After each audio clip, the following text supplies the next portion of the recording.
Достар, бұл подкастта көретіндеріңіз Қайрат Реал Мадрид арасындағы ойынды талқыладық. Мадридтік дербиден кейін Реалдың жағдайы қалай деген сұрақтарға жауап берген болатынбыз, және сіздерге дәл осы шарфты, және Реалдың осы жейдесін ойнататын боламыз. Ол үшін әдеттегідей арнамызға тіркеліңіздер, лайк басыңыздар, пікір жазыңыздар. Осы жейдені рандомайзер арқылы ойнататын боламыз. Подкасты көріңіздер, баршаларыңызға сәттілік.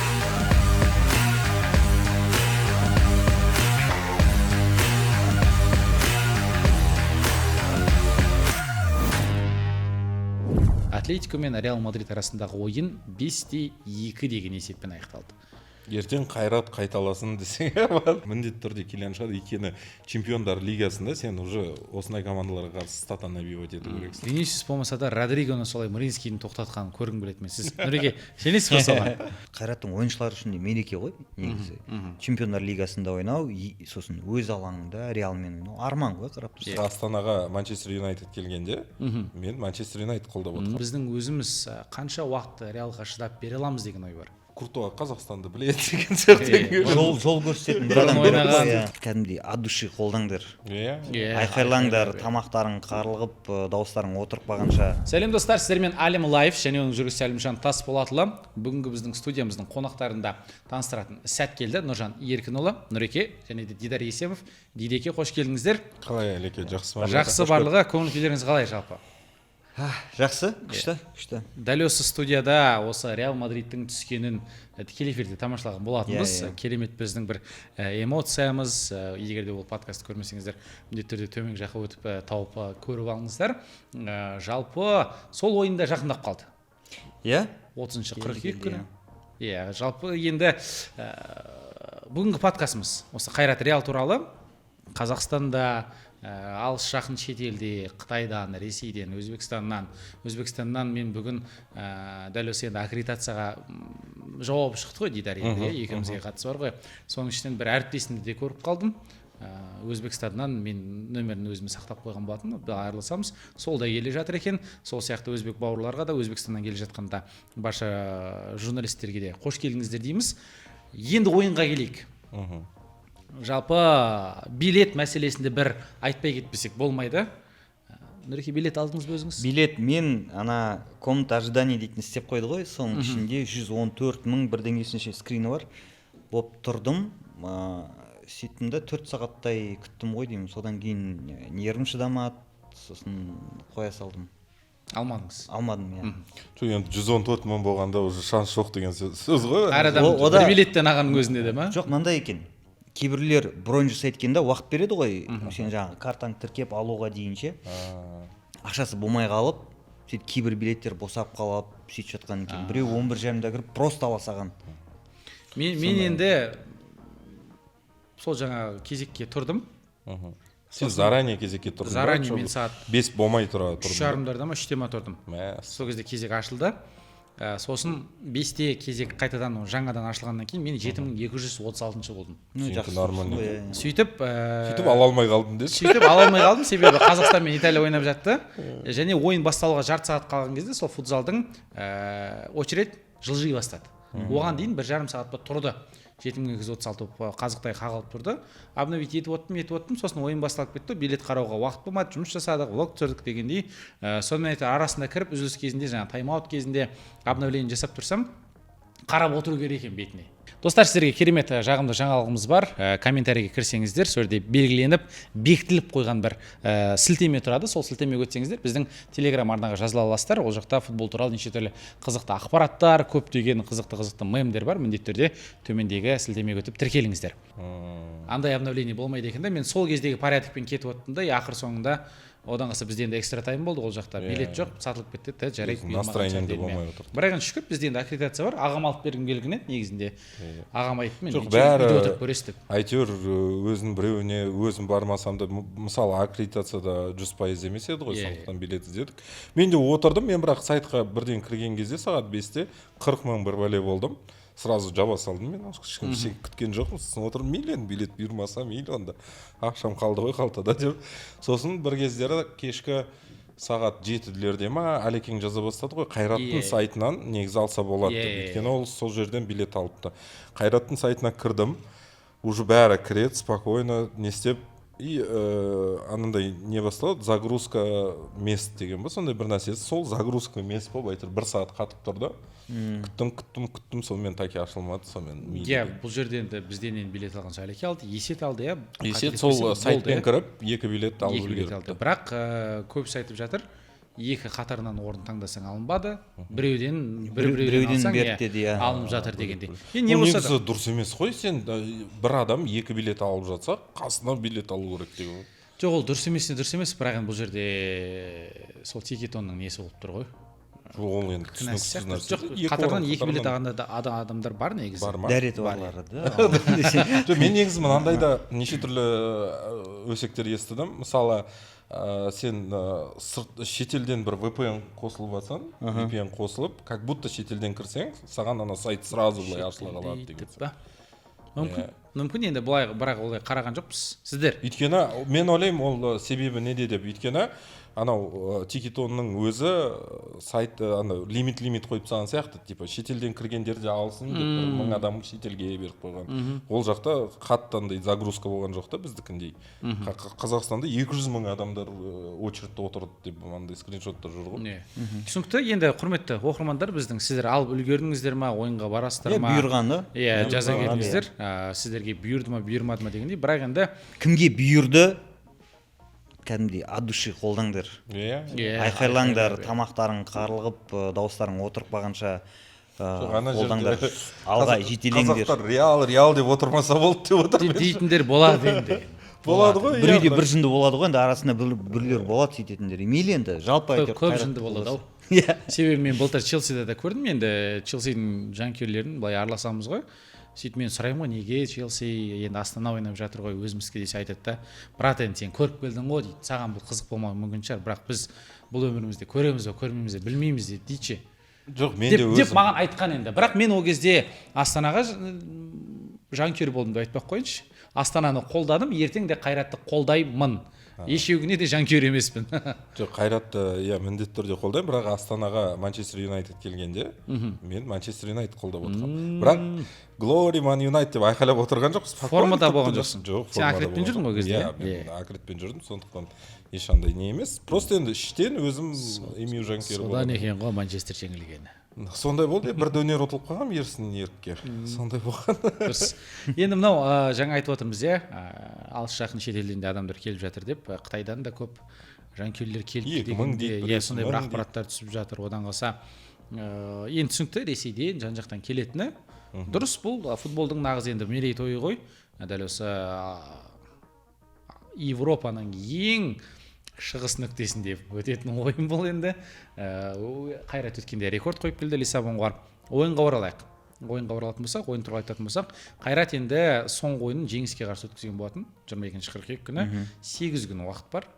Дем алуға, дәл осы дайындалуға, физикалық бабында келтіріп алуға. Ал Мадрид дербиін біз осы қазір бітті. Подкаст түсіріп отқан кезде жаңа ғана бітті.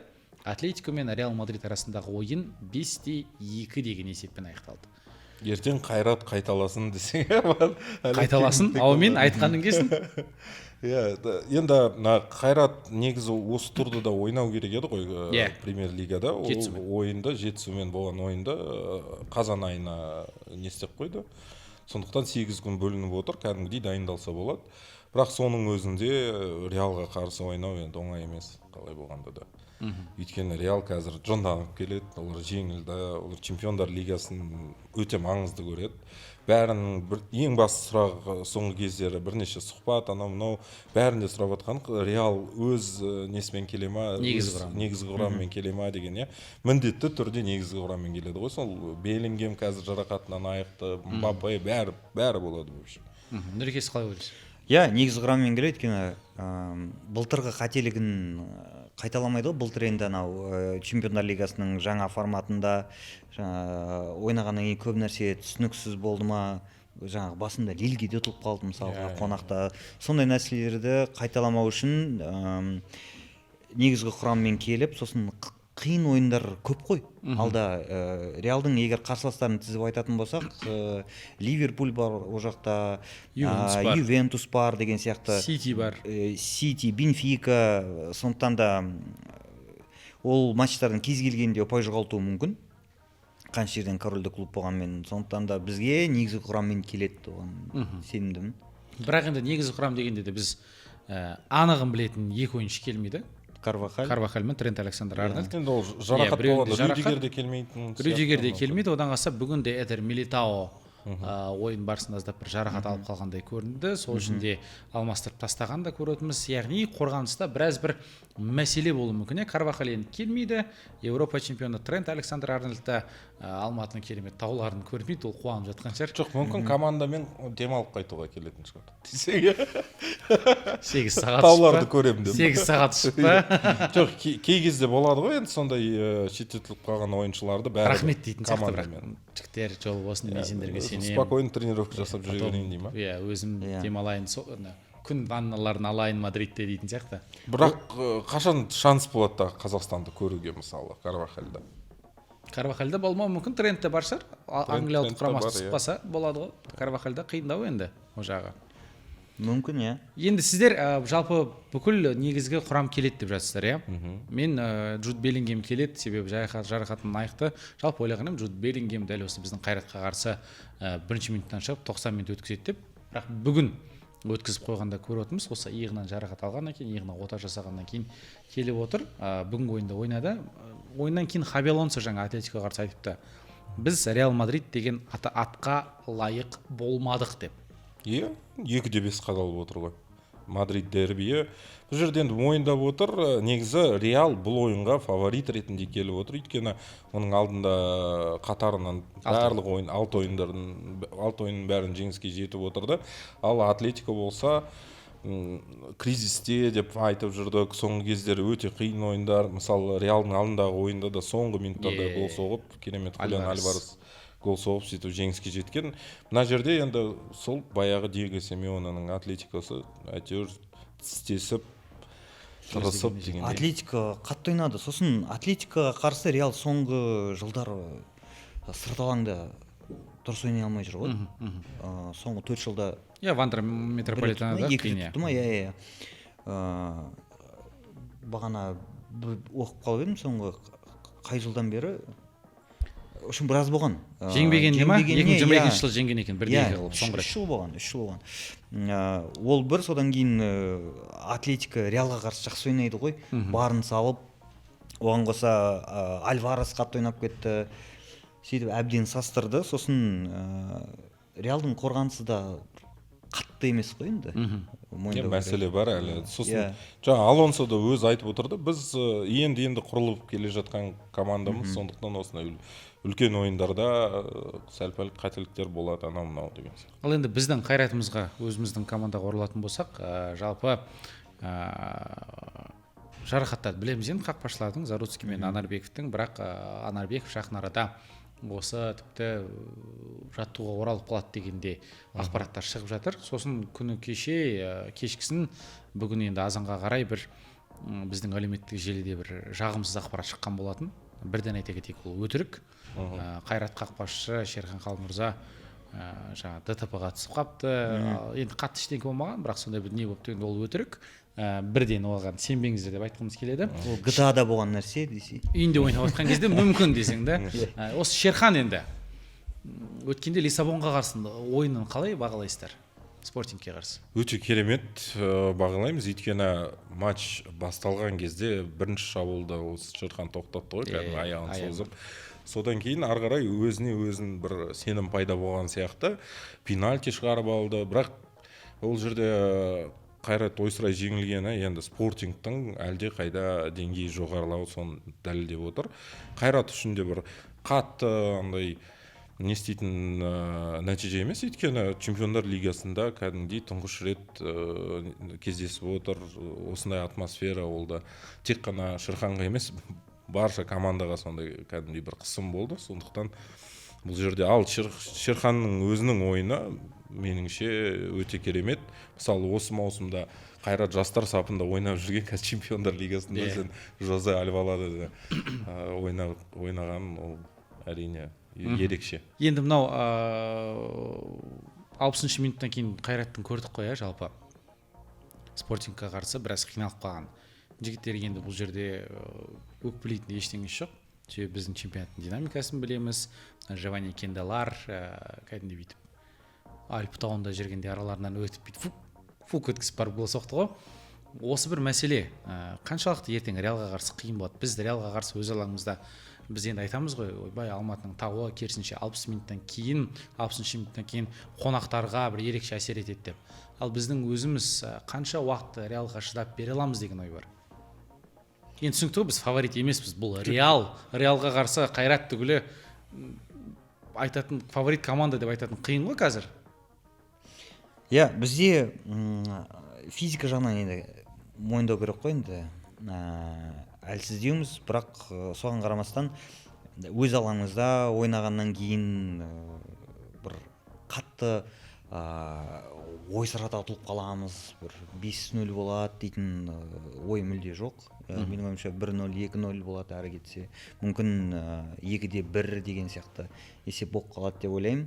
Сосын Реалдың өзі де эконом режимде ойнайтын шығар. Өйткені қазір олар неден Мадридтік дербиден шаршап келе жатыр. Алда тағы ойындар бар, қайттан ұшады ана жаққа деген сияқты. Сондықтан да команда енді құрылып жатыр, оларда жаңа бапкермен, Алонсомен біздің жаңағы физиканы басқа бір компенсаторный нәрселермен жабамыз. Ол жанкүйерлердің қолдауы, содан кейін бұл тек жанкүйерлер үшін емес, Қайраттың ойыншылары үшін де мереке ғой негізі. Чемпиондар лигасында ойнау, сосын өз алаңында Реалмен ойнау арман ғой, қарап тұрсаң. Сондықтан да мен мысалы ойламаймын Қайрат физикалық тұрғыда Реалдан осы ойында қатты қалып қалады. Өйткені сен жаңа Спортингті айтып отырсың ғой, Спортингпен болған ойын. Ол жерде мысалы Қайрат 12 сағат ұшып келді. Ол да бірінші себеп. Екінші себеп, ол матчтың алдында Қайрат премьер-лигада ойнаған Ақтөбемен болған өте қиын ойын. Ол жерде бастапқы құрамның ойыншылары 80 минут алаңда болды. Содан кейін ғана заменалар басталған сол ойында. Ал мына жерде 8 күн дайындық, өз алаңда ешқайда ұшпайсың, как положено базасына барып дайындалады, не істейді. Сосын жаңа сен айтқан фактор высокогорье деген бар, ол да Реалға әсер етеді. Бұл жерде енді Реалдың преимуществосы физикада емес, жалпы деңгейде ғой, енді индивидуальный Мбаппе дегендер мысалы оларға бәрібір сен высокогорье не высокогорье жүгіріп береді любой жерде. Сондықтан Беллингем дегендер енді монстр ғой, Винисиус мысалы. Сондықтан бұл жерде Реал жеңсе, сол футболшыларының шеберлігіне байланыстырамыз да. Яғни біз Қайрат тәп-тәуір 90 минут бойы ойнап беруге дайын деп тұрсың дейді. Дайын жүгіріп береді деп ойлаймын мен. 90 минут беріліп тұрып жүгіріп береді, бірақ бұл жерде біріншіден сондай жаңағы тактика жағынан, техника жағынан сондай детальдар шешіп кетуі мүмкін. Енді алғашқы ойында сол Спортингке қарсы өте тағы да бір Қайраттың тарихында маңызды жайт орын алды ғой. Алғашқы гол соғылды, 4-0 болып жеңіліп емес, 4-1 болып, бір гол бар ғой, шүкір деп те қайттық біз Эдмилсонның соққан голынан кейін. Рафаэль Оразбахтин осы жақында берген сұхбатында айтқан болатын, жалпы Хаби Алонсоның сөзінің шыны керек, мен осы бапкерлігіне тәнтімін, Байерді бапкерлік етіп жүрген кезде өзім бір екі затты түртіп алған едім деп. Енді біз түсінікті, ертең шабуылға ойнай алмаймыз. Қорғанысқа Оразбахтиннің өзінің айтқан сөзіне сенетін болсақ, егерде біз толыққанды қорғанысқа жатып алатын болсақ, Реал бізді жазалайды. Егерде біз шабуылға баратын болсақ, Реал тағы да бізді жазалайды. Бізге бір баланс керек дейді.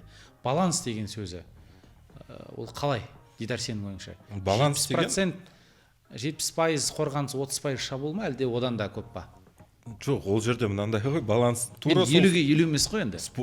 Жоқ, план тура сол Спортингпен болған ойындағындай тура сондай планмен шығу керек деп ойлаймын. Ол жерде де ешбір қорықпай, жаңағы үш орталық қорғаушы қойып, кәдімгідей 10 адаммен қорғанбай, кәдімгідей контр шабуылдарға да настройка болған. Тура сондай ойын өз алаңында Қайратқа ешқандай бір қысым жоқ. Олар ең басты мақсатына жетті. Мысалы, Чемпиондар лигасының жалпы кезеңіне шықты. Бұл уже сверх ожидание болып кеткен нәрсе. Сондықтан бұл жерде қатты бір ойбай аналарға ұтылып қалып мыналарға ұтылып қалып деп сосын реалға ұтылып қалсаң да сен ештеңке демейді. Бұл жерде спокойно өз ойын ойнай беру керек. Сол төрт қорғаушы жаңағы өзінің схемасымен енді қандай өзгерістер болады десе, мүмкін сол Эдмилсонды бірінші минуттан шығарады ма деген ой бар менде. Өйткені сол ойында негізі кеш шығарып қойды ау деген де әңгімелер болды. Сосын Спортингпен болған ойында 2-0 болғаннан кейін сәл-пәл бір нокдаунға түсіп қалған сияқты Қайрат сол кезде. Сосын бірнеше гол өткізіп алды. Былай жалпы тура сол өзінің бір планымен келіп ойнай берсе болды. Ол саған Реал бәрібір 70% допты өзіне алып алады. Так, сен олармен қалай тырыссаң да. Сондықтан қорғаныста өз ойын көрсетіп, сол контршабуылдарды ұмытпау керек. Дастан Сатпаев бар, мысалы жеңіске 2 гол соқты, өте керемет. Мен негізі сол Спортингпен болған ойында Дастанның голын күткен едім, өйткені ең жас ойыншылардың қатарында болды. Ямалдан бұл жол болмай қалды, енді бірақ екінші орын алып кетсе де нормально ғой. Дастан бүгін салу керек, Реалға салу керек. Сосын батыл ойнаса болды ғой, мысалға Спортингпен ойынның соңына қарай болды ғой, нәтиже белгілі болды, содан кейін уже батыл ойнай бастады да. Екінші тайм басында жақсы бастады негізі жігіттер. Жажиненің мүмкіндігі болды. Бірінші таймның басы да керемет болды. Мен мысалы күткен жоқ. Мен ойладым басында мандраж болады, не істейді. Енді Спортингтің шабуылдары өтіп жатты. Жаңағы Шырхан Қалмырза бір-екі рет сақтап қалды дегендей. Бірақ соның өзінде Қайрат кәдімгідей жатып алмай, тырыспай ештеңке нормально ойнап келе жатты. Енді болады ондай. Бұл Чемпиондар лигасы бұл жерде, бұл турнирде тәжірибеде көп нәрсе шешеді негізі. Сондықтан ол тәжірибені жинақтау керек. Сол жаңағы Шерханды айтып отырмыз ғой, тағы да бір не есіме түсті да. Білмеймін сіздерге естілді ме, естімеді ме, ойын басында енді көп уақыт созды ғой енді. Сол үшін Шерхан кәдімгі допты қойып тұрды. Стадион деген сықырып жатыр кәдімгідей. Барлық орындарынан тұрып кеткен жаңағы португалша боқтап та жатқандар бар ғой енді желездің ішінде. Былқ етпейді. Одан қалса пенальти болғанда сықырып бастады, қайтартып деп күліп қойып өзі ана қолға алып бүйтіп турлап алып жүре береді да кәдімгідей. Шынымен ойлайсың, мынау енді зумерлер ғой жастар, біздің емес қой. Біз сияқты емес. Бұлардың психикасы шынымен басқаша дегендей ше, бұлар қысым көрмейді. Енді біздің замандағы жігіттер енді талай жаңып кетті ғой, футболшыларды көрдік қой. Сондайды көреді да, барып тізеле дірілдеп кетіп, енді Устименко есіне түсіп тұр, Қайраттағы анау Покатилов ковид болып қалып, Цервенаға ма біреуге барып 5-0 қадалып келген ек қой. Бірақ Шерхан енді тәп-тәуір ойнап шықты. Тағы да қайтадан енді Қайраттың шабуылда жаңа Дидар өзің айтып отырсың, Эдмилсон шығарады ау дегендей. Сонда Мринский кетіп қалады ма әлде қалай? Сол Мринский қосалқы құрамда. Себебі Громыко мен Жоржиньо қалатын сияқты. Міндетті түрде болу керек. Бірақ мүмкін сол Эдмилсонды қайтадан отырғызып қойып, екінші таймда Джокер болып шығасын деп Мринский. Өйткені Мринский қапталда объем береді да, кәдімгідей қорғаныста көмектеседі. Ол жерде Еркін Тапаловқа да кішкене оңайырақ болады. Жеңіл болады, сондықтан мүмкін сол қайтадан Мринскиймен шығатын шығар. Өткен жылы мен Бернабеуге барған кезде Хусановтың Винисиусты ойнатпай қойған көрген едім. Кәдімгідей адамын аштырмай жауып алған. Енді Винисиус болмаса да Родригоны солай Мринскийдің тоқтатқанын көргім келеді мен. Сіз Нұреке сенесіз бе соған? Бәрі мүмкін, футболда бәрі мүмкін ғой. Енді кім қандай настроймен шығады, Реал қандай физикалық жағдайда келеді, оны да білмейміз.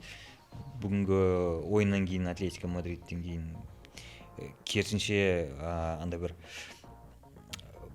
жанкүйерлердің алдында кішкене өзін бір ақтап алу үшін қатты ойнауы да мүмкін. Сондықтан да 50-50 ғой, көшеде пілді көру сияқты. Жалпы екеуіңізде Реал бірінші минуттан бастап негізгі құрам шығарады дегенге болды 100% деп отырсыздар, негізгі құрам болғанда енді кішкене комбинировать ететін шығар. Кейбір позицияда енді мысалы оң қапталда біз түсініп отырмық, скорее всего Рауль Асенсио шығады. Өйткені жаңа Қарбақал жоқ, Трент жоқ деген сияқты. Сол қапталда мүмкін Фран Гарсия шығып қалады. Сондай варианттар бұл. Ортада мысалы ортада Хейзен шығады деген ой бар ма? Бірақ енді Хейзен біздің жанкүйерлерге қатты бір әлі жұлдыз емес қой. Ол енді қатты жұлдыз емес қой. Шығу керек деп ойлаймын, өйткені одан басқа варианттар да жоқ қой. Сен айтып отырсың, Милитау мысалы сынып қалды, Рюдигер жарақаттан не істеп жатыр. Алаба да түсініксіз әлі, сондықтан жартылай қорғаныста кімді күтуіміз мүмкін? Винисиус мысалға осы ойында негізгі құрамда шықты. Енді мен ойлап отырмын, мүмкін Родригоны шығаратын шығар деп. Себебі соңғы 3 ойында енді негізгі құрамнан шығып отыр. Ал Хаби Алонсоның бір несі Винисиус, Родриго ауыстыра береді, ротация жасай береді. Осы жартылай қорғанысқа келіп айтып көрейікші.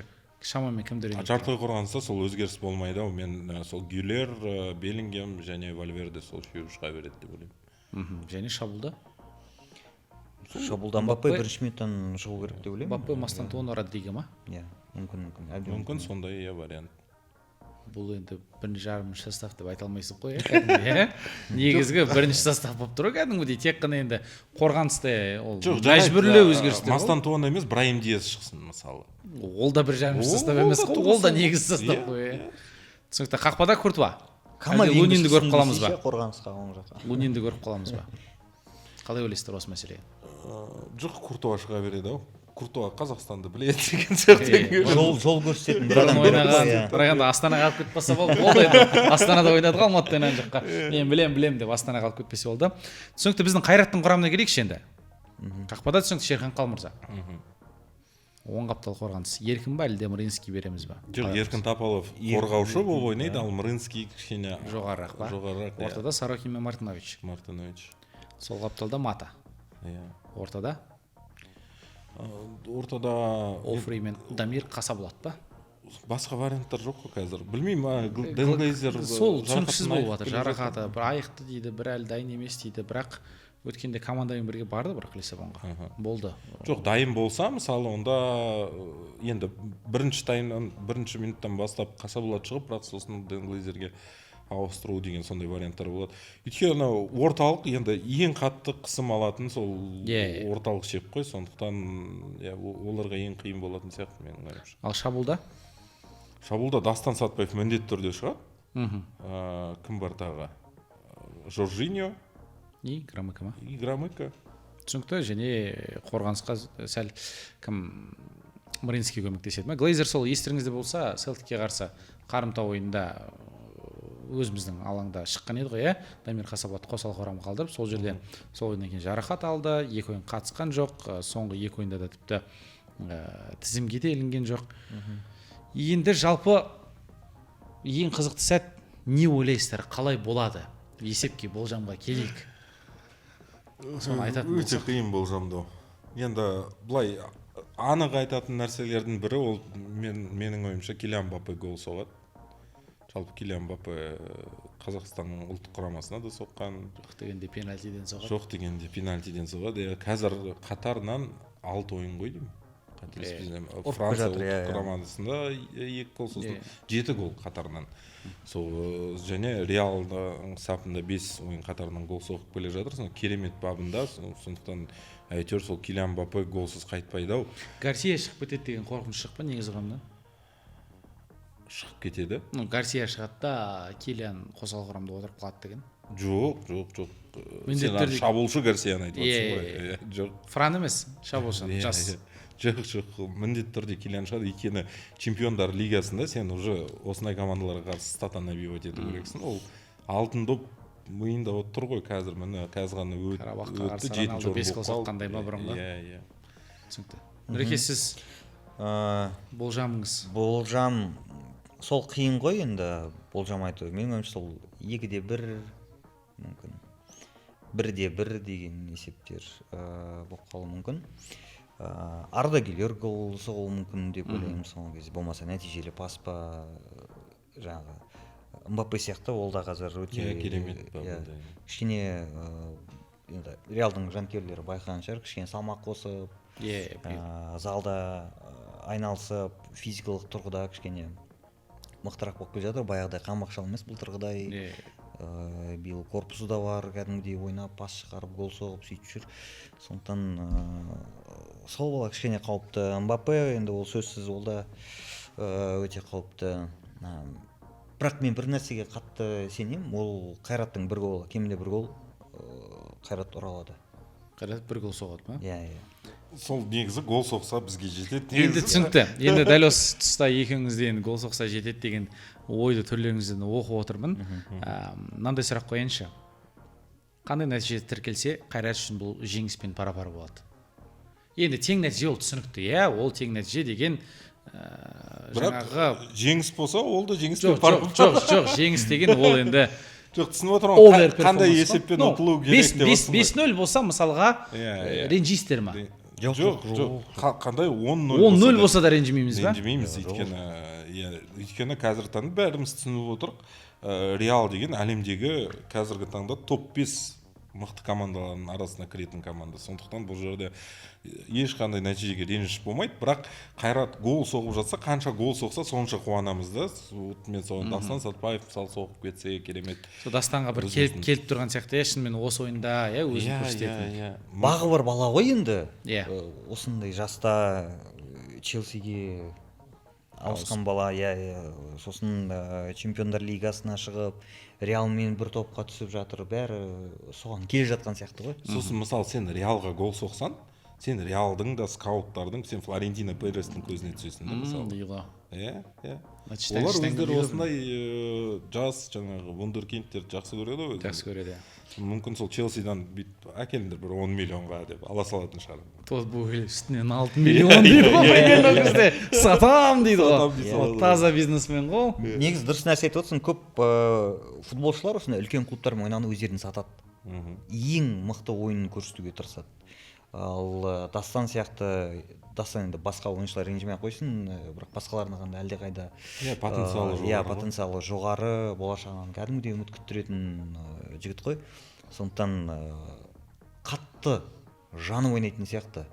Сондықтан да Қайраттың бір голы болады деп ойлаймын. Қорғаныста да жігіттер кәдімгідей барын салады, өзін сатуға тырысады, бүкіл Еуропа қарайды. Бәрібір Реалдың ойыны болғаннан кейін көбісі көреді. Одан қалса бірінші слот. Бөлек болатын. Бөлек слот, бұл жерде біздің ойынымызбен қатар бірақ ойын бар. Тағы бір ойын бар. Қазір айта кетейік. Сол шығыс Еуропада болатын. Аталанта Брюгге. Енді Аталанта Брюгге яқта Реалдың жанкүйерлері көп, сол ішінде керемет слот болды сағат 9:45-те 30-шы. Аталанта Брюгге газеттен нәтижесін оқи салатын нәрсе ғой. Бізді көреді ғой, по-любому. 30-42 күні дәл осы ойын өтетін болады. Біздің жанкүйерлерде көгілдір экранның алдынан табылатыны бар. Қалаларда енді көптеген ойын-сауық орталықтарында, кинотеатрларда, кафелерде, барларда барлығында осы ойынды көрсетейін деп жатыр. Біздің де қанша әріптестеріміз жұмыс жасап, сол жақта тікелей комментаторлық қызмет атқарып жатыр. Ойынды Казспорттан көресіздер. Бүгін комментаторлар шешілді. Кімдер жүргізетін? Ерсін Ерік пен Ербол Қайыров ойынды жүргізетін болады. Қателеспесек, келеді стадионға. Келеді. Осы уақытқа шейін келіп жүрген, Алматыдан, стадионнан бүкіл атмосфераны сезініп жүргізетін болады. Ұлттық арнаға да бөлек трансляция болады, ол жақта тек қана қазақ тілінде болады. Тек қазақ тілінде. Ол бірақ студиядан ба? Ол Астанадан болатын сияқты. Жандос Байділда мен Фархат Қаналы деген. Екеуі жүргізеді ма? Керемет, екі жақтан да тамашалай аласыздар. Жалпы келіп қалдық енді соңына. Жігіттерге сәттілік тілейміз. Қандай нәтиже болса да біз ризамыз. Ешқандай давление жоқ. Біз үшін той ғой, мысалы сен тойға келген кезде әйтеуір той болып жатқан кезде неше түрлі нәрселер болып қалуы мүмкін ғой, бірақ соның өзіне сен бұл мереке ретінде көресің да. Сондықтан қандай ал мысалы Пафос деген клубтар келген кезде сол кезде пожалуйста нәтиже требовать етеміз. Түсінікті, жақсы, рахмет. Сіздер енді қалай ойлайсыздар, сіздер қандай нәтиже тіркеледі деп ойлайсыздар? Осы біз Дастан шынымен де осы ойында гол соғу керек, өзін көрсету керек деп отырмыз. Дастан гол соғады дегенге сенесіздер ме? Міндетті түрде пікірге жаза кетіңіздер. Ал енді бүгінгі студиямыздың қонақтары Нұржан Еркінұлы, Дидар Есемов, Алим Лайф YouTube арнасын жүргізіп Тасболатұлы. Сау саламатта болыңыздар.